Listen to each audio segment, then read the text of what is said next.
ils vont secouer le cocotier. Il fallait qu'il y ait une déclaration de ce genre-là pour que le sujet vienne à l'agenda et qu'on s'en préoccupe? On l'espère. Je pense qu'il était nécessaire, en tout cas, de le dire et de le répéter. Je crois que cette information n'est pas nouvelle.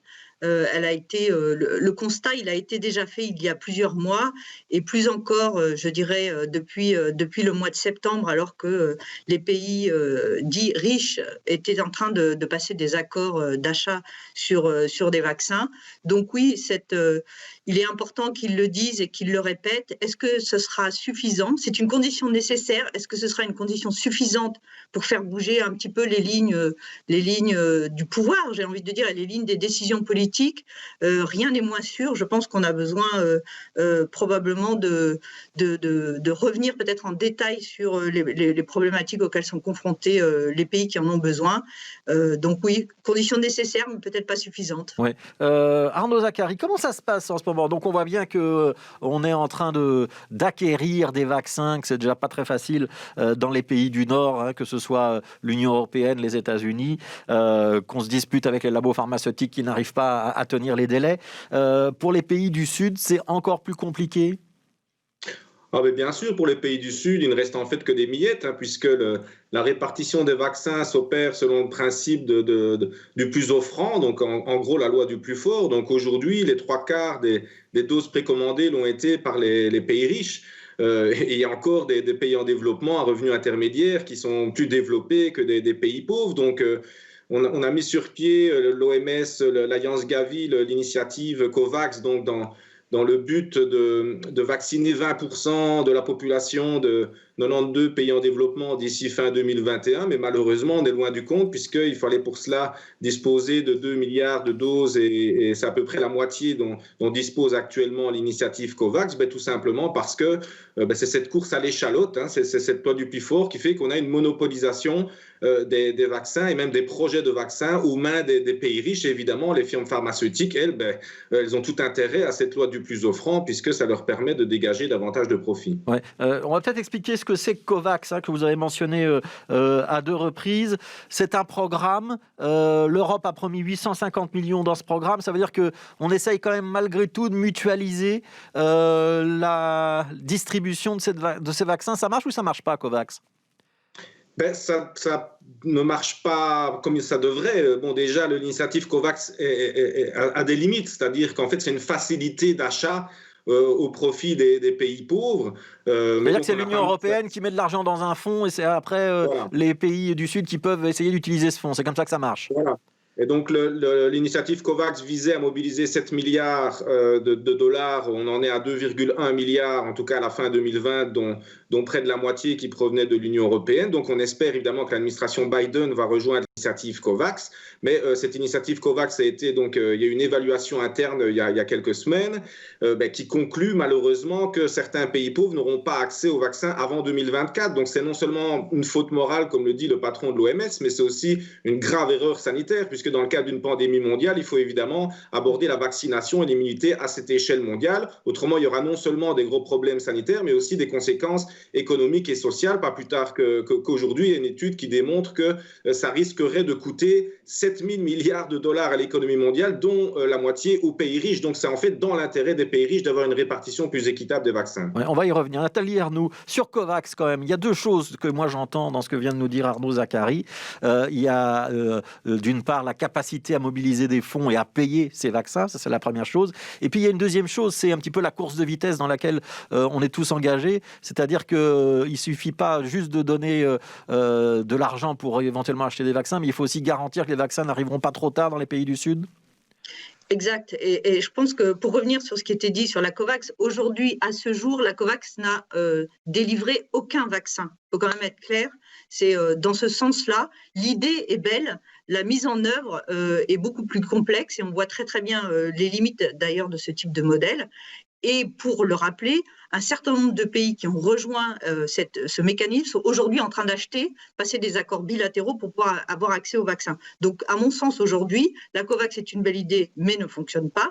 Maintenant, bien évidemment, ce qui se passe et ce qui est emblématique, et je pense que c'est vraiment important de le dire aujourd'hui, c'est que on avait besoin, on le savait depuis le début, qu'il fallait avoir des capacités de production dans de nombreuses géographies pour être en capacité en fait de fournir des vaccins aux pays qui en ont besoin. Et rappelons-le, tous les pays ne sont pas affectés de la même façon aujourd'hui par la pandémie. C'est vrai que les pays riches sont copieusement affectés, mais il y a aussi beaucoup de pays d'Amérique latine et des pays à bas revenus qui ont besoin de ces vaccins et qui ont un accès rendu très compliqué. Mais surtout, la grosse limite aujourd'hui que l'on voit, c'est qu'on a besoin de multiplier les capacités de production. Vous avez vu, l'Union européenne est en train d'en souffrir.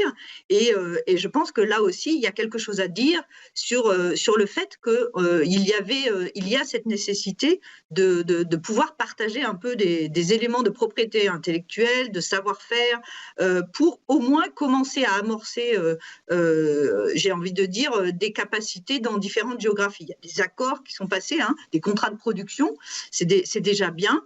Je pense qu'il y a une possibilité d'aller un peu plus loin parce que cette question de la contrainte de la production, elle est vraie aussi en Europe, hein, elle est vraie partout, elle est vraie, et donc on a besoin d'y trouver une réponse. Ouais, donc ça veut dire que ceux qui détiennent aujourd'hui les brevets de ces vaccins, et pour les premiers d'entre eux, on est sur une technologie qui est toute nouvelle, ARN messager, dont on a beaucoup parlé, ça veut dire qu'il faut les amener, peut-être les contraindre à partager leurs brevets et à pouvoir produire les mêmes vaccins dans d'autres usines ailleurs, peut-être avec d'autres laboratoires qui n'appartiennent pas au même groupe. En tout cas, ce qui est sûr, si vous voulez, c'est ce qu'il faut rappeler, c'est quand même il y a beaucoup d'argent public qui a été investi pour la recherche et le développement de ces vaccins. Et à un moment donné, il y a deux choses qui sont en train de se produire. Un, c'est le prix, la fixation du prix, et certains pays sont en train de payer le prix fort. Et deuxième, c'est la capacité à produire. Alors, il y a des accords de production sur certains vaccins qui sont faits, pas sur tous. D'ailleurs, vous savez que Pfizer est en discussion notamment avec Sanofi pour pouvoir produire son vaccin ARN messager. La propriété intellectuelle, c'est un obstacle, c'est pas suffisant. Il y a bien sûr une nécessité de partage, mais j'ai envie de dire aujourd'hui, c'est pas parce que demain on lèvera forcément tout de suite la propriété intellectuelle qu'on aura un vaccin disponible, mais c'est de s'engager dans une démarche. Et d'ailleurs, des pays comme l'Inde et l'Afrique du Sud ont demandé une levée de ces contraintes, notamment à l'OMC. Ce n'est pas pour rien, c'est vrai pour tous les produits Covid, c'est vrai, et donc il est nécessaire maintenant de s'engager dans cette démarche parce qu'elle répond en fait à une nécessité sur plusieurs, j'ai envie de dire planétaires, ouais. Et à situation exceptionnelle, moyens exceptionnels. Ouais. Or, ouais. Juste conclure là-dessus, on utilise les mêmes outils que l'industrie pharmaceutique d'ailleurs et les États qui n'ont pas joué leur rôle de négociateurs sur ces questions-là assez bien, utilisent exactement les mêmes ressorts. On est dans une situation exceptionnelle, on a besoin d'y mettre des mesures et des moyens exceptionnels. Arnaud Zacharie, est-ce qu'on rêve pas tout haut en se disant que des grands groupes qui ont investi énormément d'argent dans la recherche, qui ont fait aussi une course à la production pour être les premiers sur le marché et vendre leurs vaccins, vont partager leurs brevets ou accepter de partager leurs bénéfices avec des sous-traitants qui vont produire les vaccins qu'eux auront mis au point? On peut peut-être rêver, oui, parce que d'abord, il faut rappeler que c'est quand même essentiellement des investissements publics qui ont permis le développement des vaccins et pas des investissements privés, comme vous le dites. Mais il y a aussi une question de réputation pour ces big pharma. Donc, rappelons-nous, il y a 20 ans, on a quand même une quarantaine de firmes pharmaceutiques qui avaient attaqué l'Afrique du Sud parce que l'Afrique du Sud avait décidé de produire des antirétroviraux génériques contre la pandémie du sida. Il y a eu un tel tollé dans l'opinion publique lorsque les big pharma ont traîné en justice l'Afrique du Sud que finalement, elles ont préféré abandonner les poursuites pour ne pas perdre la face et que leur image soit longuement affectée. Donc, je pense que les firmes pharmaceutiques ont déjà été payées par les investissements publics dans le développement des vaccins, mais aussi par les précommandes gigantesques et toutes les facilités en matière d'autorisation, etc. Donc, pour les firmes pharmaceutiques, les profits seront au rendez-vous. Mais évidemment, si on doit perdre des années pour venir à bout de cette pandémie, pour des questions de loi du marché ou de profit à court terme, ça risque d'être quand même durement ressenti pour l'image du Big Pharma. Ouais. Quand même, je vous relance un petit peu sur cette question-là, parce que vous dites effectivement, il y a eu de la recherche financée en partie par le public, il y a des précommandes par le public, mais ce qu'on voit quand même dans les faits, c'est une relation tout à fait commerciale. On avait entendu un laboratoire annoncer qu'il vendrait son vaccin à prix coûtant, mais visiblement c'était un cas isolé, et c'est pas le premier qui est sur le marché. Prix coûtant, sachant que dans le cas de Oxford AstraZeneca, c'est de développement sur financement public, donc prix coûtant, mais sachant que de toute façon, les États ont déjà payé avant qu'on ait vendu la première dose. Et donc vous avez cité la marque à laquelle je faisais référence. Les autres ne sont pas du tout dans cette logique-là, ils sont quand même plutôt dans une logique où on fait des bénéfices. Les prix d'ailleurs sont gardés secrets, ça fait partie d'une relation commerciale qui est pour l'instant, sauf quand il y a des gaffes d'une secrétaire d'État, a priori ce sont des prix qui ne sont pas connus. Et on a le sentiment que c'est un petit peu au plus offrant. On prend un exemple, c'est Israël qui a déjà vacciné des millions et des millions de personnes parce qu'Israël a commandé avant les autres, mais aussi parce qu'Israël a peut-être accepté de payer plus cher que les autres. Ça ne vous pose pas de soucis et vous n'avez pas le sentiment que tout le discours que vous nous tenez là, il ne tient pas il ne tient pas la route quand on le compare à la réalité de ce qui est en train de se passer. C'est purement commercial, non ? Je pense que notre discours à tous les deux était justement d'expliquer ce que vous avez dit. On a une répartition des vaccins qui se fait sur base de la loi du plus offrant, donc la loi du plus fort. Et donc, on pourrait avoir des pays riches qui vont avoir vacciné 100% de leur population en quelques mois. Mais si le reste du monde n'est pas vacciné, on le voit avec les variants en provenance du Brésil ou d'Afrique du Sud, personne ne vit sur une île. Et donc, c'est non seulement une erreur d'un point de vue sanitaire, mais aussi il y aura des difficultés pour pouvoir continuer à se déplacer à l'échelle internationale. Et donc, ça aura des conséquences économiques et sociales très importantes pour les pays riches eux-mêmes. Vous êtes d'accord avec ça, Nathalie Arnoux ? Oui, je voulais juste peut-être rajouter, vous savez, c'était vraiment intéressant, quand tout le monde a été affecté au début de la crise, on a eu des discours de nos hommes politiques, en l'occurrence français, mais aussi au niveau de la Commission européenne, qui parlaient d'une logique de bien public mondial, quand tout le monde était sous pression, en fait, de la pandémie, et puis prenait, j'ai envie de dire, de façon très frontale, en fait, cette première vague. Malheureusement, derrière les discours ne se traduisent pas en mots.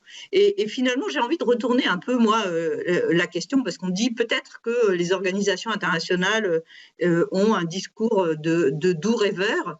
Il n'empêche que la situation et les chefs d'État eux-mêmes ont été les premiers à vouloir et à prononcer ce mot de bien public mondial et de vouloir mutualiser les efforts. Il se trouve que c'est eux qui ne sont pas au rendez-vous en fait de leurs propres ambitions. Et encore une fois, on le répète et tout le monde en est conscient. Si les pays sont affectés différemment, il n'empêche qu'aujourd'hui, on a besoin d'une répartition qui soit beaucoup plus équitable, notamment pour protéger les personnes qui sont les plus à risque. Et c'est bien la logique d'ailleurs qu'avait soulevé et soutenu l'Organisation mondiale de la santé en publiant son cadre d'allocation équitable, qui avait pour objectif justement d'essayer de définir des cibles prioritaires pour que justement la rareté, si vous voulez, de la ressource soit quand même mise à disposition auprès de tous dans différentes géographies. Donc là, moi, je pense qu'on a un échec.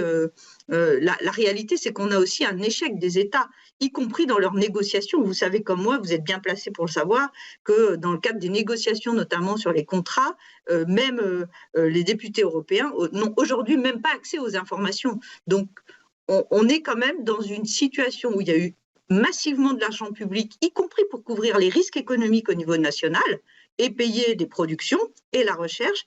Et en face, on a une boîte noire, on n'a absolument pas de transparence.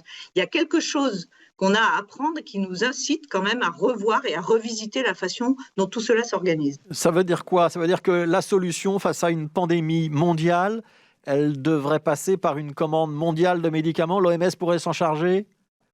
Je ne sais pas si elle doit passer par une commande mondiale, en tout cas par une meilleure coordination et une meilleure régulation et une plus grande transparence, sans aucun doute. Alors, je voudrais vous interroger sur des vaccins dont on n'a pas parlé jusqu'à présent. Donc, c'est le vaccin Sputnik qui est produit par la Russie. C'est le vaccin chinois qui est d'ores et déjà administré. Hier ou aujourd'hui, on a appris que Cuba planchait également sur un vaccin qui va s'appeler Soberana 2. Est-ce que ces vaccins qui émanent d'initiatives nationales et non plus de laboratoires privés, de certains pays qui ne sont pas dans l'économie libérale, on va dire ça comme ça. Est-ce que c'est un espoir pour les pays du Sud ou pas ? Je pense que, comme ça a été souvent le cas au cours des 10 dernières années, la coopération Sud-Sud va pallier au manque de coopération Nord-Sud. Je dis malheureusement parce que c'est clair que quand on regarde, par exemple, un des 2 vaccins de l'Inde ou le Spoutnik de Russie, l'opacité est encore bien plus grande que ce qui existe dans les pays occidentaux. Ceci dit, il faut quand même souligner le fait que 5 des 13 vaccins en phase 3 d'essais cliniques étaient chinois fin 2020. Et donc, la Chine, qui a relativement peu de cas en interne, va évidemment exploiter ce boulevard avec la nouvelle route de la soie sanitaire qu'elle avait déjà activée pour les masques. Et donc, elle va essayer de redorer son blason, de renforcer son soft power dans les pays en développement. Et donc, elle a beau jeu de présenter ces vaccins comme un bien public mondial. Elle dit pouvoir en distribuer 2 milliards par an. Donc là, c'est clair qu'en matière de leadership international, les Occidentaux risquent de perdre des plumes, mais la leçon de ce désastre, c'est qu'en fait, face à une pandémie mondiale comme à tout enjeu mondial, la bonne réponse, c'est la coopération multilatérale plutôt que la compétition nationaliste, en plus avec une logique de vaccin qui est totalement financiarisée, comme on l'a expliqué tout à l'heure avec les droits de propriété intellectuelle. Ouais. Nathalie Arnoult, là-dessus ? Oui, peut-être pour rajouter, je pense que la leçon qu'on peut en tirer, effectivement, c'est qu'on a une coopération Sud-Sud qui s'est mise en place d'ailleurs très tôt, notamment en accueillant des essais cliniques dans un certain nombre de pays, ce qui a été le cas notamment de l'Amérique latine, mais pas uniquement, avec les vaccins chinois et russes.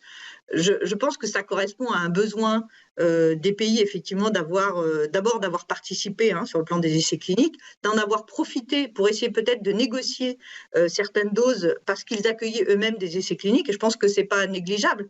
On voit bien que ces pays ont essayé d'utiliser les moyens qu'ils avaient à disposition pour essayer éventuellement négocier un accès à des doses.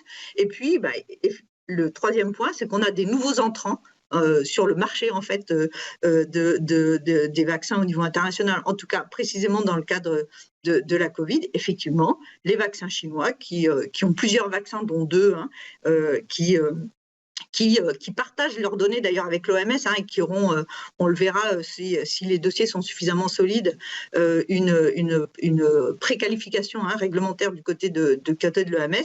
Même chose pour les vaccins russes. Je pense qu'on n'a pas assez de données aujourd'hui pour se prononcer totalement. Il va falloir attendre effectivement d'avoir un accès à l'ensemble des données pour pouvoir y voir plus clair sur l'efficacité de ces vaccins. Ouais. Et donc ces vaccins, ça va être la réponse là où les vaccins développés par les grandes firmes pharmaceutiques n'ont pas répondu ? Vous y croyez ? C'est déjà le cas. Écoutez, c'est déjà le cas. Il y a des accords d'achat qui sont déjà passés dans de nombreux pays, comme vous l'avez dit justement tout à l'heure. Certains de ces vaccins sont déjà administrés à la population. Donc j'ai envie de dire que oui, c'est déjà fait. Merci beaucoup, Nathalie Arnoult, donc responsable de la campagne d'accès aux médicaments pour Médecins sans frontières. Vous intervenez depuis Paris. Et puis Arnaud Zacharie, secrétaire général du CNCD. Je ne me rappelle jamais, mais je pense que c'est le Centre national pour la coopération au développement. J'ai juste. C'est ça. Merci beaucoup à tous les deux. Je vais juste signaler qu'on avait proposé à pharma.be, qui est donc l'association qui regroupe les grands groupes pharmaceutiques en Belgique, de participer à ce débat, mais qu'ils ont préféré décliner l'invitation.